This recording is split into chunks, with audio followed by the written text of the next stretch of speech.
At this place in history, we're in Burlington off Pine Street with Executive Director of the Vermont Historical Society, Steve Perkins. Steve, we're talking about what's behind us, I assume. We're not getting bagels, right? We may get bagels later, but you know, right behind us here is the Pine Street Barge Canal, or as it used to be known, the Burlington Barge Canal. Barge Canal, what does that mean? So a barge canal, well, many different meanings. This barge canal was very important in the growth of Burlington as a worldwide lumber center. So the lumber industry, where were the trees coming from? So trees are coming from Canada, okay, and they were coming down the Richelieu River into Lake Champlain, and then they were coming to Burlington, where they then could be milled, planed, and transshipped out via railways. This is a huge rail center all through here. So this brings us to the Barge Canal. Yeah. So when they say barge, we're talking about kind of sailing canal boats, not really barges. There was a guy named Lawrence Barnes, very wealthy guy in Burlington. This is how he made his money. He realized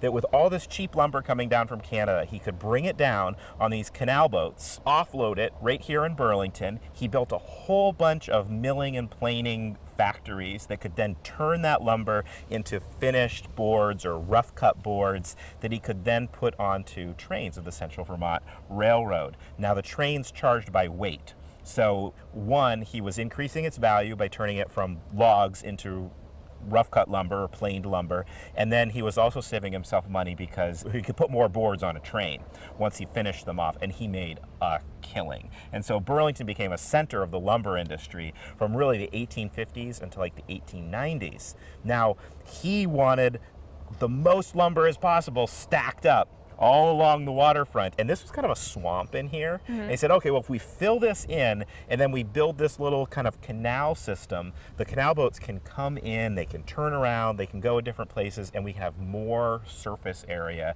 to stack lumber. Wow, when did the lumber industry kind of die off around here, and what replaced it? Yeah, so I mean, by the 1890s, right around 1900, they had really cut down most of the big growth Canadian lumber that was coming to this area. Burlington started to replace it with other things, you know, the shipping industry, manufacturing of other goods and services all along this Pine Street corridor, but it meant that the Barge Canal somewhat went out of use. Now at the same time, we have to remember that all the cities in the United States were becoming gasified, so they were adding gas services for both lighting and heating and cooking.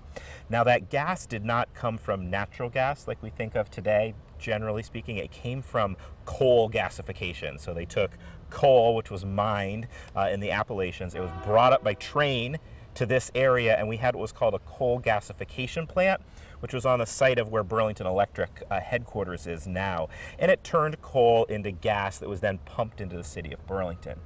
The problem with coal gasification is you end up with a lot of toxic byproducts, coal tar, cyanide, any sort of kind of gross chemicals. And you know, what did they do with those chemicals from 1900 or so up until 1966 when the plant closed?